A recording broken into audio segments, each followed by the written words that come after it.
Walang sino man sa atin, mga kapatid, ang gusto na madaya. Pero hindi rin po natin gusto na mandaya. Especially tayo na mga anak ng Diyos, tayo na mga Kristiyano. Masakit po kasi na mangyari ito kahit kanino. Tama po. Pero paano kung mismong sarili mo ang dinadaya mo? Naisip mo ba ito na pwedeng mangyari sa iyo? Siguro sabi mo, bakit ko naman dadayain ang sarili ko? Paano nga ba pwedeng mangyari na madaya po natin ang ating pong mga sarili? Sa umagang ito, ang ating pong pag-usapan ay pinamagatang kong sarili ko, dinaya ko. At ang teksto po natin ay nasa Santiago chapter 1. Mamuhay kayo ayon sa salita ng Diyos. Kung ito'y pinakikinggan lamang ninyo, ngunit hindi isinasagawa, dinadaya ninyo ang inyong sarili. Sapagkat ang nakikinig lamang ng salita at hindi nagsasagawa nito, ay katulad ng isang taong humarap sa salamin at umalis, matapos makita ang sarili, agad nalimutan ang kanyang ayos. Malinaw dito, mga kapatid, kung pakikinggan daw lamang natin at hindi natin isasagawa, dinadaya natin ang ating sarili. At totoo naman po ito, mga kapatid, dahil sa dami na po ng sinabi sa atin ng Diyos, alin doon sa mga sinabi niya ang atin ang sinunod? Alin po doon sa mga bagay na sinabi niya sa atin ang atin na pong ginawa? Hindi mo kasi pwedeng sabihin sa aking mahal mo ang Diyos, pero hindi mo kayang sundin yung salita ng Diyos. Sapagkat hindi po natin sila pwedeng paghiwalayin. Unseparable po sila eh. Alam niyo po ba yun? Tingnan niyo po. Sa John 1, pasapasimula pa'y naroon na ang salita. Kasama ng Diyos ang salita at ang salita ay Diyos. Verse 2, kasama na siya ng Diyos sa pasimula pa. And 14, naging tao ang salita at siya'y nanirahan sa piling natin. Nakita namin ang kanyang kapangyarihan at kadakilaan, puspos ng pag-ibig at katapatan. Now, paano po natin ngayon pwedeng baliwalain yung salita ng Diyos kung mismong yung salita ay walang iba kundi siya?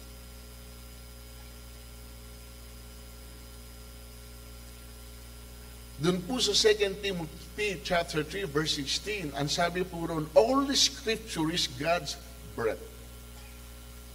Amen po ba? Ano po gusto kong sabihin dito? Yung pong proseso kung paano tayo naging living soul, yun din po kasi ang ginawa niya sa scripture. Hiningahan, God breathed. Ito po yung sa Genesis 2. The Lord God formed man from the dust of the ground, breathed into his nostrils the breath of life, and the man became a living soul. Therefore, nabuhay tayo dahil sa salitang iyan ng Diyos. Amen po. Naging buhay po tayo dahil nga po doon sa salita, doon sa hinga na binigay sa atin po ng ating Panginoon. Kaya sa John 6:63, ang Espiritu ang nagbibigay buhay. Hindi ito magagawa ng laman. Ang mga salitang sinabi ko sa inyo ay Espiritu at so therefore, ang salita ng Diyos ay kaya malinaw na sinabi niya sa harapan ni Satanas, man does not live by bread alone, but by every word that comes from the mouth of God. Hindi lamang daw po nabubuhay, di ba? Hindi lamang sa tinapay nabubuhay ang tao, kundi sa bawat salitang namumutawi sa bibig ng Diyos. We exist because of God, because of His Word. Amen. Sapagkat lahat ng kinreate ng Panginoon, alam niyo po ba yon? He created by His Word. At nagkaroon po ito ng existence. Ganon po kakapangyarihan ang salita ng Panginoon na nasasaktan po ang Diyos sapagkat marami po rito ang nagbabaliwala sa salitang binabanggit ko. Now, ano po ba ang description ng salita ng Diyos kung atin pong pag-uusapan? O number one, una kong puntos, ang salita ng Diyos ay ano? Buhay at mabisa. Sapagkat ang salita ng Diyos ay buhay at mabisa, higit na matalas kaysa alinmang tabak na nagkabilay talim. Ito'y tumatagos maging sa pinaghiwalayan ng kaluluwa at espiritu ng mga kasukasuan at ng utak sa buto at nakatataho ng mga iniisip at binabalak ng tao. Meaning, lahat daw po ng nakakarinig nito, hindi pwedeng walang epek ito sa kanila. Why? Sapagkat ang word ng Panginoon ay buhay at mabisa. Pero ang tanong again, nakikita po ba yung bisa nito sa buhay ng mga taong nakakarinig ng salita ng Diyos? Kasi dito po binabase. Buhay nga ba ang salita ng Diyos? Mabisa nga ba ang salita ng Diyos? Kasi kung mabisa po ito, ang tindi ng epek nito sa sino mang tao na nakakarinig na sinasabihan ng Panginoon. Hindi pa pwedeng walang epek ito sa iyo. Amen? Sunday after Sunday, ng mga naririnig nating mensahe, kung talagang mabisa yung salita ng Panginoon at buhay, hindi pa pwedeng hindi ito pumasok sa inyo pong mga puso. Tingnan niyo yung word na ginamit dito sa Thessalonians 2:13. Ito pa ang lagi namin ipinagpapasalamat sa Diyos. Nang ipangaral namin sa inyo ang kanyang salita, tinanggap niyo ito bilang tunay na salita ng Diyos. Tunay na salita ng Diyos at hindi ng tao. Ano pat ang bisa nito'y nakikita sa buhay ninyong mga sumasam. Tunay na salita ng Diyos at hindi galing sa tao. Kapag kasi meron tayong naririnig, at hindi po natin i-consider na yung naririnig natin ay galing po sa Diyos, pangungusap ng Diyos. At sinasabi niya ito, address to us. Hindi ho natin ito siseryosohin. Kapag mismo ang Panginoon dito ang tumayo physically at nagsalita siguro verbally sa bawat isa po sa atin, lahat po tayo, definitely, hindi pa pwedeng hindi sumunod. Tama po? Sapagkat alam natin na mismong ang Diyos na ang nagsalita at nag-uutos. Pero marami pong word na narinig po natin. At kayo na rin po magte-testify nito. Na minsan ramdam ninyo na umuukit sa puso natin. Kinakausap tayo, personally. Pero minsan hindi ho tayo tumutugon dito. Why? Lalo na't kung hindi natin gusto yung ating bagamat yon ay pangungusap ng Diyos. Kaya ang sabi niya rito, na anupat ang bisa nito'y nakikita sa inyong buhay. Nakikita. At ito po mga kapatid, yung mahalaga na yung salita po ng Diyos, anuman yung kanyang sinasabi sa bawat isa po sa atin, nakikita po ng Diyos na nilalakaran po natin, ipinamumuhay po natin, at nagiging buhay sa buhay po natin. Kasi kung mahalaga sa iyo isang bagay, pahahalagahan mo. Hindi mo siya babaliwalain. Ite-treasure mo siya as if na talagang ito yung mahalaga sa iyo. Sa Isaiah 55:11, ganyan din ang aking mga salita. Magaganap nito ang lahat kong. Ganyan ang aking salita. Hindi daw babalik ang salita ng Diyos na hindi ma-accomplish yung purpose nito kung kanino niya ito sinasabi. Hindi o pwedeng wala hong power ang salita ng Panginoon. Amen. At kapag yung salitang ito ay intended for you, sabi ng Panginoon, it will not come to me void. Hindi babalik sa akin ang salitang binitawan ko na hindi na-accomplish yung purpose nito. Kaya kung babalikan nyo yung pong Panginoon doon sa creation niya, bawat bitawan niya, nagaganap. Magkaroon ng liwanag, and there was light. Magkaroon ng ganito, nandun po, nag-exist. From nothing. Hindi siya nagbitaw na hindi po niya nakita yung bawat salita na binitawan niya at hindi nagkaroon ng kaganapan. Magaganap nito. At kung ano man yung purpose ng Panginoon sa iyo, the reason why you are here, hindi pwedeng hindi rin mangyari yung purpose ng Panginoon, kaya po niya ito sinasabi. Depende na lang sa atin kung paano po natin ito tinitake o tinatanggap. At ang napakasarap nito, dalawang bagay. Kaninong salita ang gusto niyong marinig? Salita ng kaaway o salita ng Diyos? Minsan ang pinakikinggan ng tao, ang salita ng kaaway, hindi na ang sa Diyos. Bakit ko nasabi? Nangyayari ba ito sa kanila? Sa lahat? Nangyayari ba? Hindi. Tingnan niyo po ito. Sa pangalawang puntos, ang salita ng Diyos ay walang pitak. Salita na po ito ng Diyos. Kung ang salita ng Diyos ay walang pitak sa kanilang puso, kaninong salita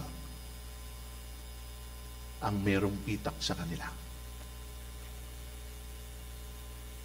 Kasi dalawang bagay lang. Pag niresist mo ang isa, i-accept mo ang isa.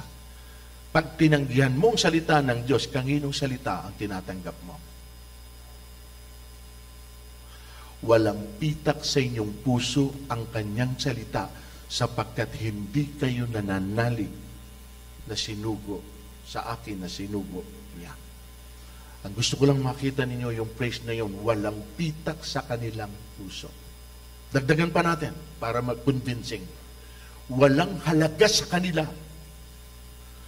Walang halaga sa kanilang katotohanan ang langit at lupa'y nilikha ng Diyos. Saan? Sa bisa ng kanyang salita. Nilikha ang lupa buhat sa tubig at sa gitna ng tubig. At sa bisa rin ng salitang ito, nananatili ang langit at lupa upang tupukin sa apoy pagdating ng araw ng paghukom at pagpaparusa sa masasama. Yung palang lupa at langit, pagdating ng araw ay tutupukin. Kita po ninyo, walang halaga sa kanila ang salita ng Diyos. Ano yung una natin sinabi kanina? Walang pitak sa kanilang mga puso, walang halaga sa kanila. Ito pa yung pangatlo. Niwalang kabuluhan ninyo ang salita ng Diyos. Niwalang kabuluhan ninyo. At ang pinakamasakit, mga kapatid, eto, yung salita ng Diyos pinaglaruan. As if na parang ang Panginoon ay nakikipaglaro. Paano ba pwedeng paglaruan? Yung word, pinaglaruan nyo ang salita ni Yahweh, pinaglaruan nyo. Ibig sabihin, hindi na nga mahalaga sa inyo, binaboy pa. Bakit? Sapagkat na-identify ka.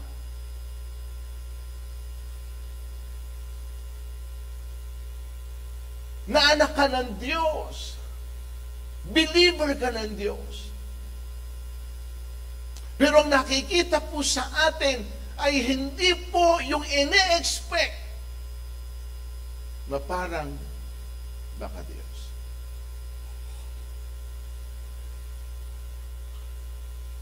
Di ba? Masakit yun. sa Panginoon.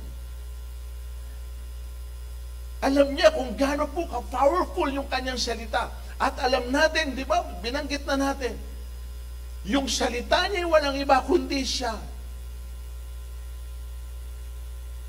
At kapag pinaglaruan mo ang salita ng Diyos, pinaglalaruan mo rin maging ang Diyos.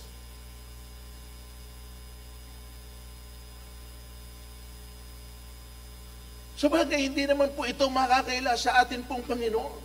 Di ba? Tingnan niyo yung iba, binigyan ng pagkakataon. Mark 4:19. Ngunit sila, naging abala sa mga bagay ukol sa mundong ito. Naging maibigin sa mga kayamanan at mapanghangad sa iba pang mga bagay. Ano pat ang salita'y nawala ng puwang. Paano po magkakaroon ng puwang ang salita ng Panginoon sa kanilang mga puso? Ay iba naman po ang laman nito.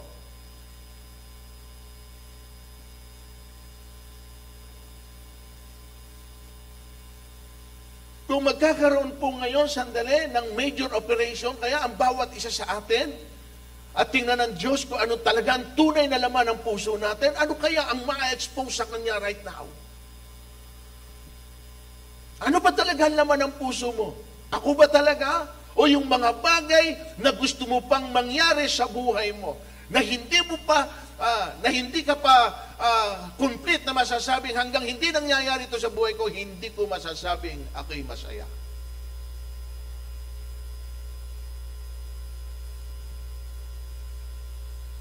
Sapagkat dapat po mga kapatid, ito ang atin pong maging pananaw ngayon. Dapat po God alone. Sa atin para ang Diyos ay, sa akin ang Diyos ay kasapatan. Na kapag nasa iyo ang Panginoon, wala ka nang gusto pang hanapin. Why? Because nasa Kanya ang lahat ng bagay. Huwag kayong mag-alala. Meron din po akong prepare na isang message. He's all I need. That is the title. He's all I need. Siya lang Sapagkat alam po ninyo, doon po sa John chapter 6, verse 60 pababa, nung mangaral ang Panginoon nagsalita, sabi ng mga tao, disciple niya, napakabigat ng pangungusap nito. Sino ang makakatanggap? Nung sabihin niya, kainin niyo ang aking katawan, inumin niyo ang aking dugo. Yun po yung word doon Tapos sabi niya, napakabigat nito. At mula noon, marami sa mga alagad ang tumalikod kay Jesus. At bumaling po ron sa 68 o 69, bumaling po si Pedro. Lord, sabi niya, sabi ng Panginoon, ako ba kay iiwanan niyo rin? Sabi kay Peter. Ano sagot ni Peter? Lord, saan kami pupunta? You have the eternal life. Nasa iyo ang buhay na walang hanggan. You have the word. Kanino kami pupunta? Now, ito yung tanong ko doon. Kung meron pa kayong ibang alternative, higit kay Jesus, do it. Kung meron pa kayong iba na pwedeng ipalit, higit sa atin pong Diyos, then do it. Pero kung wala na kayong nakikitang pwedeng maging kapalit niya, then stick to Him hanggang sa huling sandali ng buhay natin. Bakit? He is the Alpha and the Omega, the beginning and the end. He is our life. In Him we live and move and have our being. Because of Him we live. Amen? Okay, palakpakan po ninyo, Panginoon. So therefore, mga kapatid, kung wala na kayong nakikita pa, huwag niyong ipagpalit yung bagay na nasa inyo na pinakamahalaga, mawawala pa. Huwag. Dahil lamang sa ino-offer ng mundong ito na hindi naman panghabang buhay, kundi pansamantala. Are you with me? So, ang salita'y nawalan ng puwang sa kanilang mga puso. Again, as I have said, sa tingin nyo, walang gumagawa ng ganito na pinaglalaruan nila ang salita ng Diyos? Walang pitak sa kanilang puso, walang halaga? O, eto po, Kristiyano ang mga sasabihin ko sa inyo, sila'y nagkukunwang, ngunit hindi makita sa buhay nila ang kapangyarihan nito. They have the form of godliness, but they deny the power thereof. Sakit. Anong purpose nito? Bakit po kailangan mong magkunwari? Anong kailangan mong ipahayag sa kanila? You are one of them? You are also a believer, a follower of Christ? Kapatid, hindi po mga kapatid natin ang pwedeng humusga sa inyo, kundi yung mga tao nakapaligid sa atin na alam nila kung sino tayo. Kaya sa Hebrew, kung makikita nyo sa chapter 12, sabi ron, tayo po ay napapaligiran ng napakaraming saksi. Ibig sabihin ng mga saksing ito, walang tinitingnan kundi ang bawat kilos mo, ang bawat salitang sasabihin mo, sapagkat gusto nilang makakita ng ipupukol sa iyo. Akala ko ba ikaw ay Kristiyano? Akala ko ba baka Diyos ka? Yan po ang gustong hanapin ng kaaway. Para i-refute niya yung kine-claim mo. Para sirain din yung dignidad mo, yung kredibilidad mo. At kapag ka nasilipan ka at ibinato na sa'yo, yun na ang simula. Na hindi ka na ngayon makatayo at makapagpatotoo dahil nasira na yung pong pangalan ng Panginoon na dinadala mo. They have the form of godliness.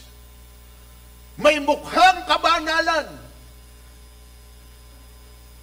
Pero hindi makita sa buhay nito ang kapangyarihan. Doon sa kanina, doon sa binanggit natin, at nakita ito sa buhay. Ang bisa ay nakita sa buhay ninyo. Nakikita sa buhay ninyo. Wala na po tayong marami pang oras, mga kapatid. At ito na po yung naging buhay mo, desisyon mo na yan, na sumunod kay Kristo, pangatawanan mo.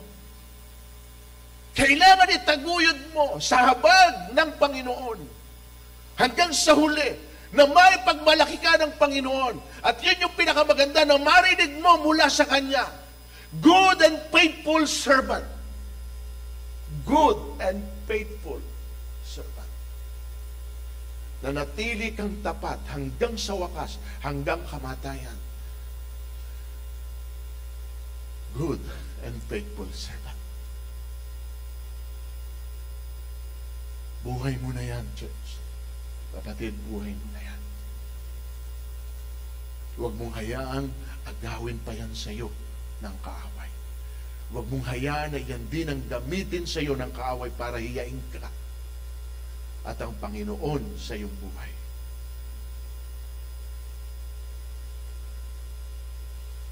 Tingnan niyo, sinabi rito, para malaman ko ikay sa Diyos o hindi. Ang mula sa Diyos ay nakikinig ng salita ng Diyos. Ngunit hindi kayo mula sa Diyos, kaya hindi nyo pinakikinggan ang salita ng Diyos. Hindi pa pwedeng sabihin natin, nakikinig naman kami. Meron po sa Bible, sa Matthew especially. Kung hindi po ako malis sa Matthew 15 verse 8 or Matthew 13 pababa, yung word na ginamit dito, they have ears to hear, but they hear not. Mayroon ekang tenga na nakikinig pero hindi nakakarinig. Mata na nakakakita, pero hindi, sabi na, mata na tumitingin, hindi nakakakita.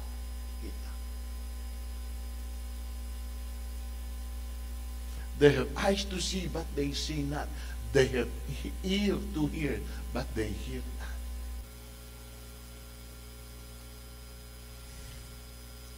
Paano nangyaring nakikinig ka, pero wala kang naririnig? Paano nangyari na ang salita ng Panginoon ay naging buhay sa isa, pero walang naging dating sa iyo?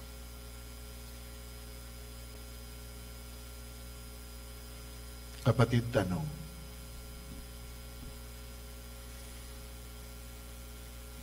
Tinanong ko ito sa Bible study namin. Gusto ko sagutin niyo.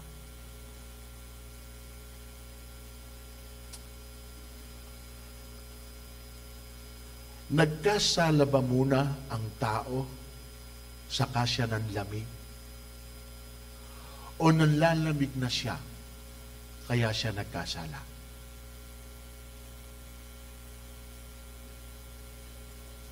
Walang sumagot dito. Dito, tanong. Nagkasala muna ba ikaw bago ka nanlamig? O nanlalamig ka na, kaya ka nagkasala? Kita niyo?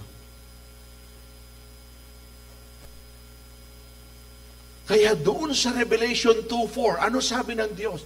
Hindi mo na ako mahal tulad ng nanlalamig ka na. At yun yung concern ng Panginoon. The moment kasi na manlamig ka, patungo na ito sa pagkakasala.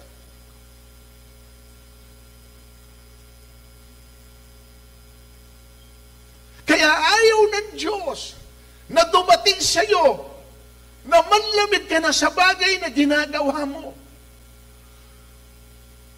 At kung may mga tao man sa paligid mo na siyang nagpapahina ng loob mo, na siyang nagpapalamig ng pananampalataya mo, do something. Sapagkat ikaw ito, hindi sila. Huwag mong hayaan na ang gamitin ng kaaway ay tao para pabaksakin ka. Huwag. Huwag mong hayaan. Buhay mo yang kapatid. Ang dami mo nang itinaya. Marami ka na rin isinakripisyo. Marami na rin oras ang ginugol mo para lamang ma-please mo ang Panginoon mo. At pagkatapos, all of a sudden, just like that, i-give up mo ang lahat sapagkat sinasabi mong hindi ko na kaya. Ano kaya kung sinabi ng Panginoon nung patungo siya sa krus, habang pasampu niya yung kahoy na pagpapakuan niya, at hindi pa ho siya nakararating doon, bigla na po siyang sumigaw ng ganito, hindi ko na. Sa tingin nyo, may pag-asa tayo?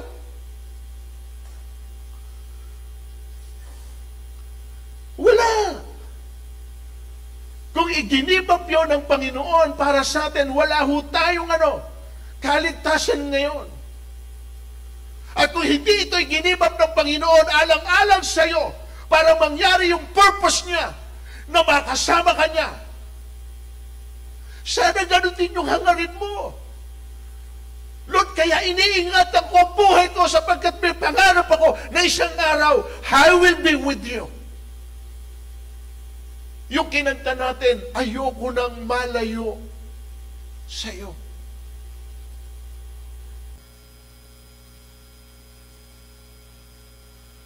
Ayokong malayo sa iyo. Di baling malayo sila. Wag lang kayo. Amen po ba? So, hindi naman hahayaan ito ng Diyos. Yung mga taong nagbabaliwala sa kanyang salita sapagkat sinabi niya, may hahatol sa sino mang magtakwil sa akin at hindi tumanggap ng aking mga salita. Ang salitang ipinahayag ko ang hahatol sa kanila sa huling araw.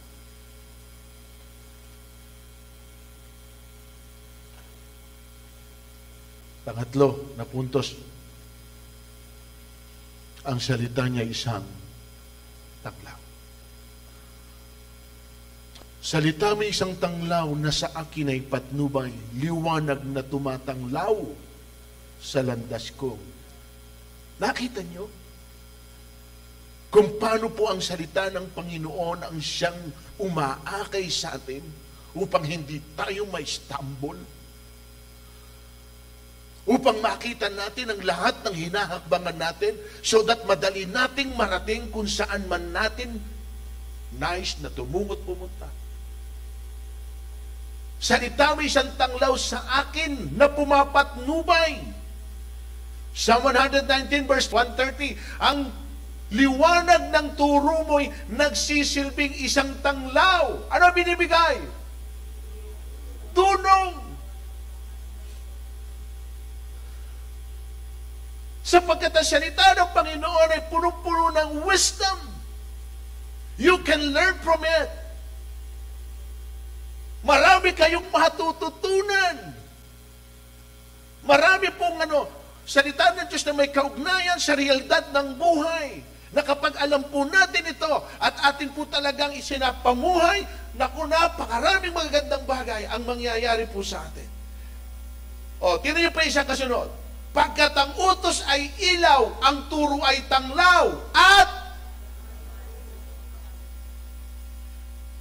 yan po, mga kapatid, ang nagagawa ng salita ng Diyos sa buhay po natin. Hindi lamang siya gabay, hindi lamang siya nagbibigay ng kaalaman, kundi dinadala tayo tungo sa buhay na walang hanggan. Ano yung purpose ng salita ng Diyos kung bakit ibinigay ito sa atin? Ito po yung layunin niya. Lahat ng kasulatan ay kinasihan ng Diyos at magagamit siyaan. Pagtuturo ng katotohanan, pagpababulaanan saan? Sa maling aral, sa pagtutuwid sa likong gawain at sa pag-aakay sa matuwid na. Ito po niya yung purpose. Ang word ng Panginoon nagtuturo ng katotohanan. John 17:17, thy word is truth. I am the way, the truth. John 14:6, I am the way, the truth. The word truth. Sa pagtuturo ng katotohanan. Ano salita ng Diyos? Pabubulaanan nito ang maling aral. Anong purpose ng salita ng Panginoon? Pagtutuwid sa mga likong gawain. At ito umaakay saan? Para maging matuwid ang iyong pamumuhay. Yun yung purpose. At kapag ito ay nagkaroon ng kaganapan sa buhay po natin, ito ang mangyayari po sa atin. Alam niyo ho bang kayo'y isinilang na muli, hindi ng tao, kundi sa bisa? Sapagkat muli kayong isinilang hindi sa pamamagitan ng tao, kundi sa bisa ng buhay at walang kamatayang salita ng Diyos.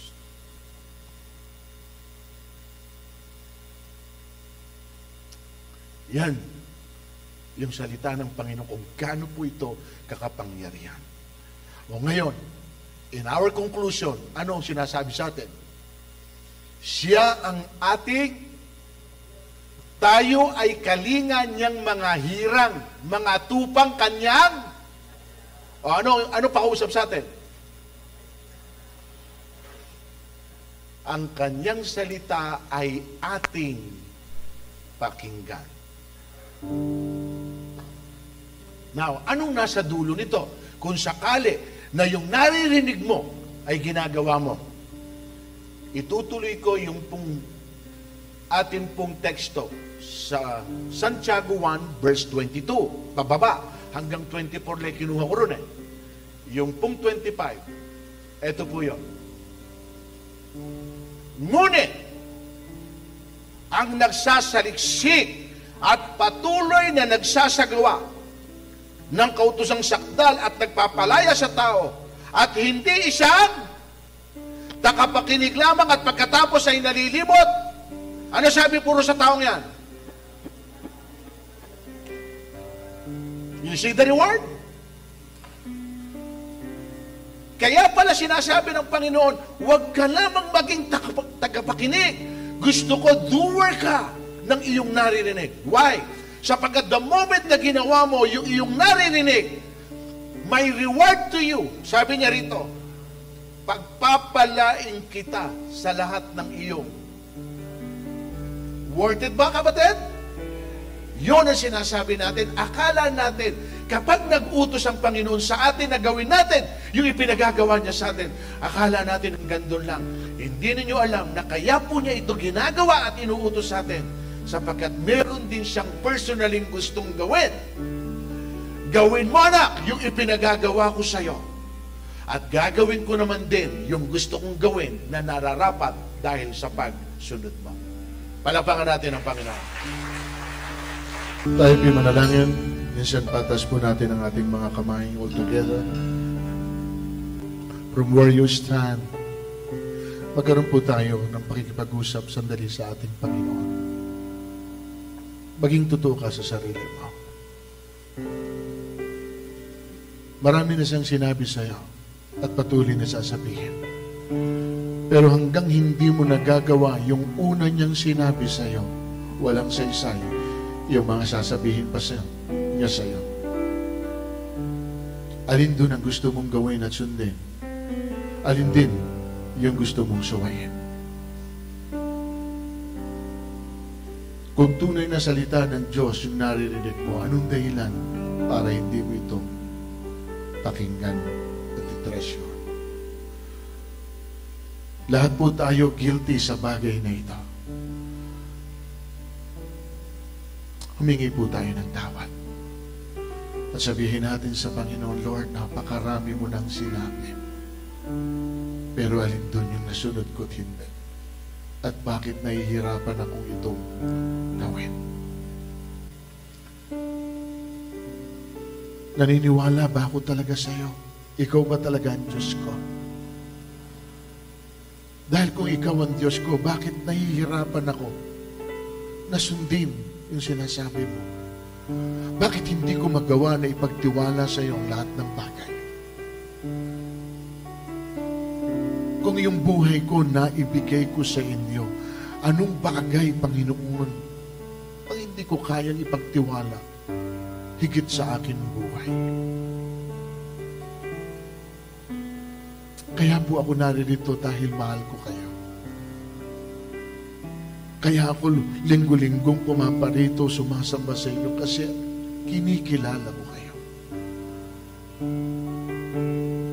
Pero huwag niyong kakalimutan ang sinabi ng Panginoon, tinatawag niyo lang akong Panginoon, pero hindi niyo ginagawa ang sinasabi ko. Anong saysay na Panginoon ang tawag niyo sa akin, pero ayaw niyo sundin yung aking mga habilin? At wala akong sinasabi na hindi ito para sa ikakabuti ninyo. Lahat ng sinasabi ko at ginagawa ko ay para sa inyo. Hindi nyo alam na buhay ko ang itinayakot diyan sapagkat gusto ko kayong makasama sa kaluwalhatian pagdating ng araw.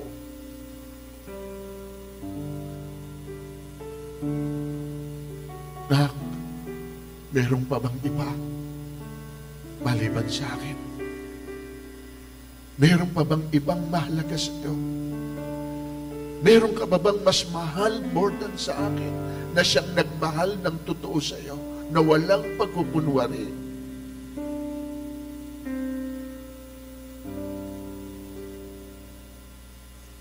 Kung ako ay nagtiwala sa iyo, bakit hindi ka magtiwala sa akin? kung ibinigay ko ang buhay ko sa iyo, kahit alam kong pwede kang lumayo at tumalikod sa akin. Pero hindi ako nag-alala sapagkat kailangan ko itong gawin bunga ng pagmamahal ko sa iyo. Kumusta ang pagmamahal mo sa akin? May pagkukunwari ba? Dinadaya mo ba sarili mo? Sabihin mo sa Panginoon, Lord, mangusap kang malinaw sa akin.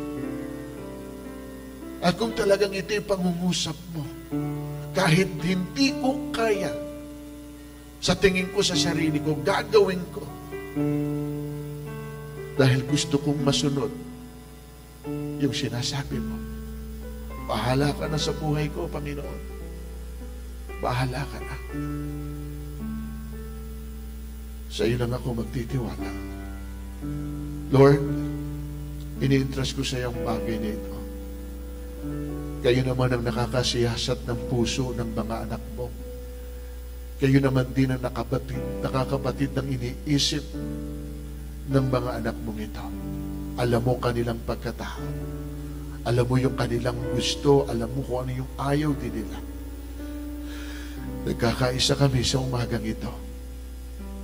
Tulungan mo kaming makasunod sa lahat ng inuutos niyo. Sa lahat ng sinasabi ninyo. Kahit mahirap ito para sa amin. Sapagkat alam namin, ang dulo nito ay sa aming kakabuti. Salamat, Panginoon, sa paalalang muli sa amin. Mahal po namin kayo. At gusto po namin makasunod sa lahat ng utos niyo. Ito po amin sa among dalangin. Sa pangalan ni Jesus. Amen and Amen. God bless you mga kapatid. Pagpalain po kayo ng Panginoon.